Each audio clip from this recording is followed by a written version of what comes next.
নমস্কার। রবীন্দ্র জয়ন্তী উপলক্ষে জলসাঘরের নিবেদন রবীন্দ্রনাথ ঠাকুরের লেখা একটি হাস্যকৌতুক পেটে ও পিঠে। কণ্ঠে সপ্তাশ্য দাশগুপ্ত এবং সৈকত দাশগুপ্ত। শুরু করছি আমাদের নিবেদন পেটে ও পিঠে। বাড়ির সামনে বসে পা ছড়িয়ে বনমালী পরম আনন্দে সন্দেশ খায়। বয়স 7। এই সময় 3 কড়ির প্রবেশ। বয়স প্রায় 15। সন্দেশের প্রতি সলভ দৃষ্টিপাত করে 3 কড়ি বললে, কি হে বটকৃষ্ণ বাবু, কি করছো? বনমালী উত্তর না দিয়ে অবাক হয়ে তাকিয়ে থাকলো। উত্তর দিচ্ছে না যে? তোমার নাম বটকৃষ্ণ নয়? না। অবশ্যই বটকৃষ্ণ যদি হয়। আচ্ছা, তোমার নাম কি বলো? আমার নাম বনমালী। ছেলে মানুষ, কিচ্ছু জানো না। বনমালীও যা, বটকৃষ্ণ তাই, একই। বনমালীর মানে জানো? না। বনমালীর মানে বটকৃষ্ণ। বটকৃষ্ণের মানে জানো? না। বটকৃষ্ণ মানে বনমালী। আচ্ছা, বাবা তোমাকে কখনো আদর করেও ডাকে না বটকৃষ্ণ? না। ছি ছি, ছি। আমার বাবা আমাকে বলে বটকৃষ্ণ, মধুর বাবা মধুকে বলে বটকৃষ্ণ। তোমার বাবা তোমাকে কিচ্ছু বলে না? ছি ছি ছি। বাবা আমাকে বলে ভূতু। আচ্ছা ভূতু বাবু, তোমার ডান হাত কোনটা বলো দেখি? এইটে ডান হাত। আচ্ছা, তোমার বাঁ হাত কোনটা বলো দেখি? এইটে বাঁ হাত। খপ করে পাত থেকে একটা সন্দেশ তুলে নিজের মুখের কাছে ধরে 3 কড়ি বলল, আচ্ছা ভূতু বাবু, এইটা কি বলো দেখি?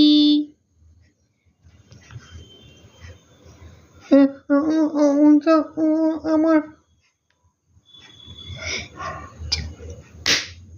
এত বড় ধেরে ছেলে হলি, এইটা জানিস না? এটা সন্দেশ, এটা খেতে হয়।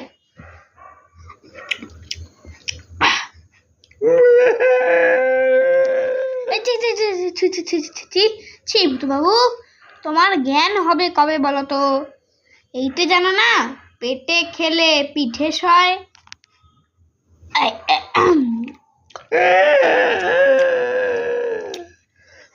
তবে তুমি কি বলো, পেটে খেলে পিঠে সয় না? এই দেখো না কেন, পেটে খেলে পিঠে সয়, সয় না?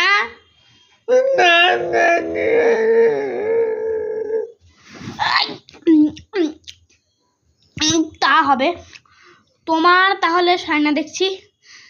যেমন যার ধাত, তবে থাক, তবে আর কাজ নেই।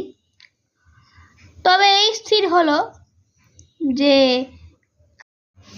কারো বা পেটে সমস্তই সয়, কারো বা পিঠে কিছুই সয় না, যেমন আমি আর তুমি।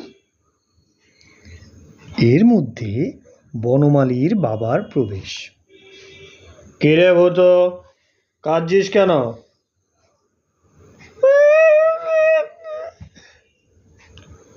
বনমালীর পিঠে অতি যত্ন সহকারে 3 কড়ি হাত বুলিয়ে জিজ্ঞাসা করল, বাবা জিজ্ঞেস করছেন, কথার উত্তর দাও। আমাকে মেরেছে। আগে আগে হ্যাঁ, পাড়ার একটা ডান পিঠে ছেলে খামোখা মেরে গেল, বেচারার কোনো দোষ নেই। সন্দেশ ঝুলি খেয়ে ভূতু বাবু ঠোঙাটি নিয়ে খেলা করছিল। ভূত, কে মেরেছে রে? ও মেরেছে। আগে হ্যাঁ, আমি তাকে খুব মেরেছি বটে। কান্না রাগ হয়ে বলুন দেখি, ছেলে মানুষ খেলা করছে, খামোখা ওকে মেরে ওর ঠোঙাটা কেড়ে নাও কেন বাপু? আপনি থাকলে আপনিও তাকে মারতেন। আমি থাকলে তার দুখানা হাড় একত্র রাখতাম না, যত সব ডান পিঠের ছেলে এ পাড়ায় জুটেছে। বাবা, ও আমার সন্দেশ। আরে আরে, ও কথা আর বলতে হবে না। কি কথা? আগে আগে কিছুই নয়, আমি ভুতু বাবুকে আন্না দুয়েকে সন্দেশ কিনে খাইয়েছি, সামান্য কথা, সে কি আর বলবার বিষয়। তোমার নাম কি বাপু? আগে আমার নাম তিনকড়ি মুখোপাধ্যায়। ঠাকুরের নাম? ক্ষুদিরাম মুখোপাধ্যায়। ও ক্ষুদিরাম, আরে তুমি তো আমার পরম আত্মীয়। ক্ষুদিরাম যে আমার পিস্তত ভাই হয়। পেন নাম হই। চলো বাবা, চলো চলো, ভিতরে চলো, বাড়ির ভিতরে চলো, জল খাবার খাবে। না জানো তো, আজ পৌষ পার্বণ, পিঠে না খাইয়ে ছাড়বো না। যে আগে আর শোনো, আজ রাত্রে এখানে থাকবে, কাল মধ্যাহ্ন ভোজন করে বাড়ি যেও। যে আগে ডান হাতের ব্যাপারটা আজ বেশ ভালোই চলছে। কি বাবা তিনকুড়ি, বাবা চুপ করে বসে থাকলে তো চলবে না, এই চারখানাও খেতে হবে কিন্তু। যে আগে ওকে, বড় বউ, ওর পাত যে খালি, ওকে খানা স্টিক পিঠে দিয়ে যাও। বাবা খেতে হবে, এরই মধ্যে হাত গুটলে চলবে না। যে আগে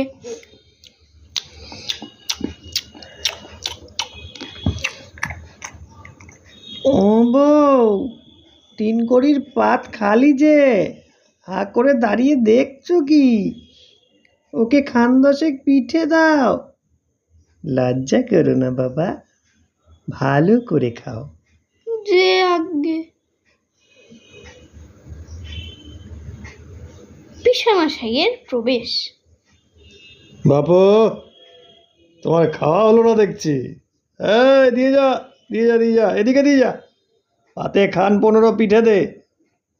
তোমাদের বয়সে বুঝলে, হ্যাঁ, তোমাদের বয়সে আমরা খেতুম হাঁসের মতো, সবগুলি খেতে হবে, তা কিন্তু বলে রাখছি। যে আগে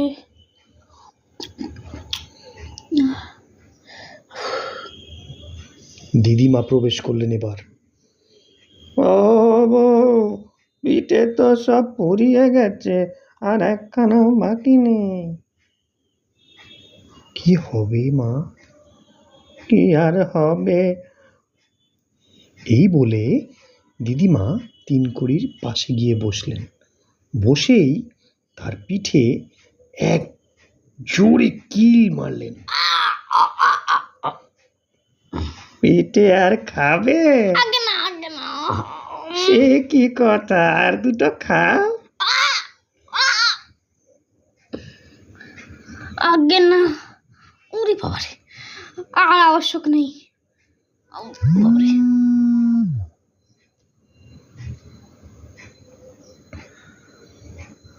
ভূতু বাবু, তোমার বাবা কোথায় হে? বদ্যি ডাকতে গেছে।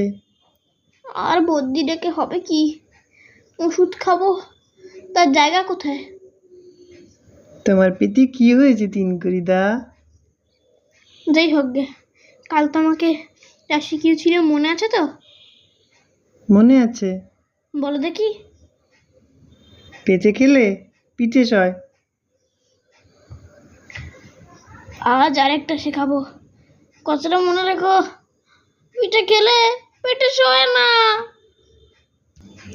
আমাদের এই হাস্য কৌতুকটি আপনাদের যদি ভালো লেগে থাকে তাহলে প্রচুর পরিমাণে শেয়ার করুন, লাইক করুন, কমেন্ট করুন এবং সাবস্ক্রাইব করুন। এবং আমাদের এভাবেই আপনারা আমাদের পাশে থাকুন, যাতে আরও অনেক ভালো বিষয় নিয়ে আমরা কাজ করতে পারি। ধন্যবাদ।